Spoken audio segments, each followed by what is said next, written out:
90% of my income over the last 5 years has come from mural work. Muralism is a great way to thrive as an artist, but it can also humble you if you're not ready for it. So let me save you some suffering. Here are 3 tips of how to be a successful mural artist. Number 1, proper planning prevents piss poor performance. Maybe the most obvious, a little bit generic advice, but be prepared. An underrated aspect of preparation for any mural project is a site visit. It's really hard to give an accurate quote to a client without visiting the site in person, or at least having some really solid video or photo of the site so you know all of the aspects of painting this mural, such as access to the wall, slope of the ground, where the sun is going to be hitting throughout different types of day. So the cardinal direction that the wall is facing. It might not be that high of a wall, but if there's any slope at all, sometimes that's going to make or break the time it takes to paint the mural. If there's any sort of gradient, take that much longer for you to set up your ladder and make sure it's balanced. Every time you move your ladder, you have to rebalance it. But the bottom line is, you got to understand the site. Weather is a huge factor to consider when you're in your planning process. Make sure that you check the forecast for the week that you have scheduled to paint that mural.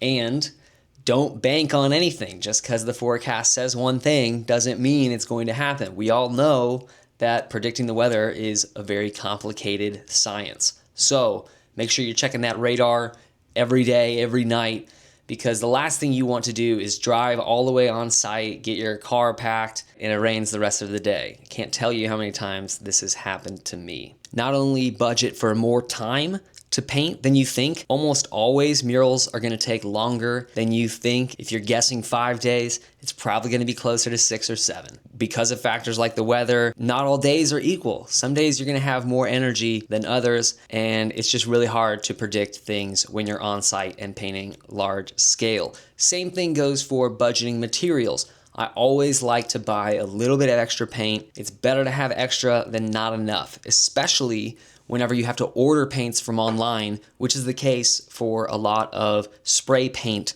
Your local art store might have a supply of spray paints, but typically they're going to be a lot more expensive if you buy it directly from the store as opposed to directly from the manufacturer. So keep that in mind. It's always good to have a plan B. For example, if you are planning on spraying the wall for your base coat with a paint sprayer, you get on site and the sprayer malfunctions. You're gonna have to fix that. It could set you back a half a day, an entire day sometimes. I have found that whenever I have to troubleshoot mechanics of my paint sprayer, even if I get it fixed within an hour, I'm kind of just drained. Like I'm using up all of that cognitive ability to solve the problem, and then when it comes time and I'm ready to spray, I have half the energy that I had at the start of the day. And you don't really think of those things. So something that I do is, regardless of if I am trusting my sprayer or not, I will always bring a backup roller, pan, and extension pole. Because if I really just want to stay on schedule, sometimes I think it's better to do things the old-fashioned way, the manual way. Instead of doing it so fast with the sprayer, you can paint the whole wall in a matter of minutes or an hour. Sometimes it's better just to spend the time slow and steady and just roll your base coat on. It's always better to have that option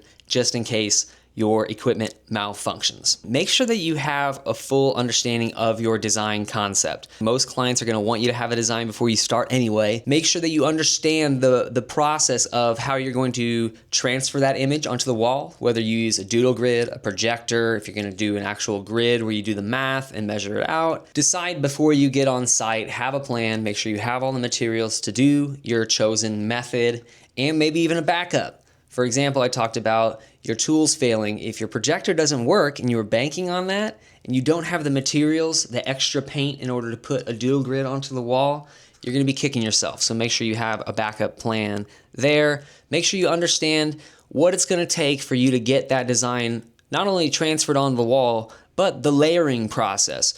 Order of operations. Make sure you understand that first. It's a lot easier to wing it when you're sitting at home in your comfy studio versus being on site in the elements. You're free to make alterations and call audibles on site, but you gotta have a play called in the first place. So visit the site, understand how you're going to apply the mural and get a plan before you get on site to start painting. Budget more time and materials than you think it's going to take. Number 2, painting murals is insanely physical. It is manual labor at the end of the day. You're using your entire body versus just your elbow or your wrist or your shoulder. You're climbing up and down ladders, climbing up and down scaffolding or a lift, no matter what. Even if you're on the ground, it's a lot of walking back and forth. It's a lot of bending over and picking up buckets. So my tip is make sure that you prioritize your physical fitness.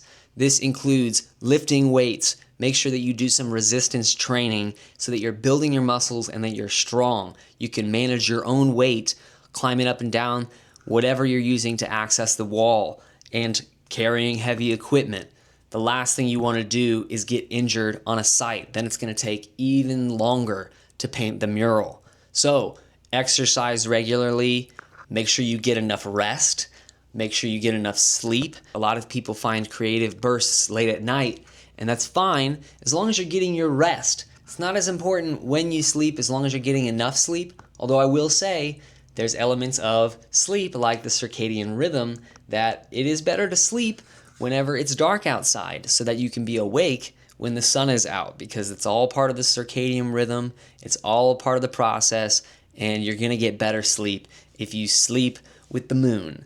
Nutrition is a huge thing. It's important to eat healthy, whole foods, avoid processed junk. I know you're going to be tempted to just grab a quick bite on your way to and from the mural. You say you don't have time because it takes so long to paint the mural, but I'm telling you, this is all about sustainability and longevity. You want to be in this for the long haul, so it's better to take that extra 20 minutes and prepare your meals at the beginning of the day or the night before. Whatever works for you, just make sure you plan ahead of what you're going to be eating throughout the day. You don't want to be at the whim of what's available and convenient, because most of the time that's going to be crappy processed foods. Those are not going to give you the proper energy, nutrition that you need to fuel your body so that you can do this physically demanding labor. We as artists tend to be a little hedonistic sometimes. We want that treat because we're emotional and we're sensitive, and we want to treat ourselves for that dopamine hit. And I get that. But if you plan ahead,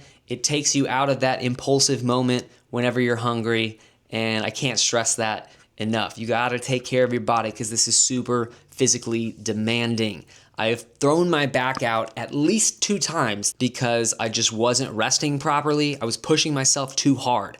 I wanted to finish within my deadline. If it's not meant to be, you can't force it. You can't rely on your body to pick up the slack. It's gonna tell you to stop. By that time, it's too late, and then you're working just to catch up. Those injuries that I had, throwing my back out, it's because I was climbing up and down a ladder and hinging at the hips to pick up heavy buckets of paint and boxes of paint cans, instead of doing proper form squatting and lifting with my legs.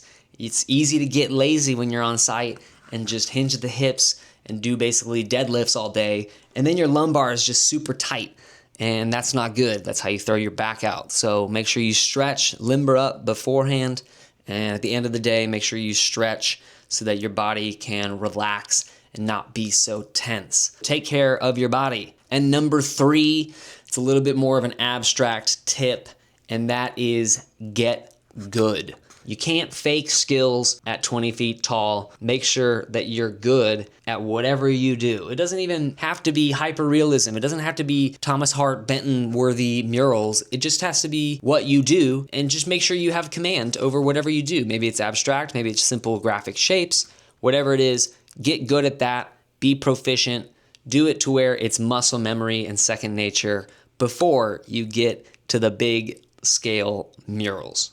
You can't paint a 20-foot tall wall if you can't paint a 2-foot tall canvas. Hone your skills, master your craft on a small scale so that you understand what it takes, and then you can scale up. It gets easier with the more practice, so I don't think that you should use this as an excuse not to start. I think there is definitely value in just getting out there and putting paint on the wall, because nothing gets you better than practice and experience actually doing the thing. Don't just be blaming things on external factors like, oh, nobody wants to hire me for a mural, I don't have opportunities. Get good, be undeniable, so that when you ask somebody to paint their wall, or however you go about getting your first gig, maybe you're applying to a request for proposals or qualifications, make sure that you have the sauce, make sure that you have the portfolio to show them. Next bonus point, which maybe is a whole other video, so make sure you're subscribed so you don't miss it, a practice panel. I got good at spray paint from practicing on a sheet of plywood in my backyard. I hope that information helped. Hopefully these tips make you more confident and didn't worry you too much, because at the end of the day, you just gotta pull the trigger and you just gotta start painting. If you have any questions, feel free to ask and maybe make future videos on whatever questions you have. So, thank you for watching and get to painting.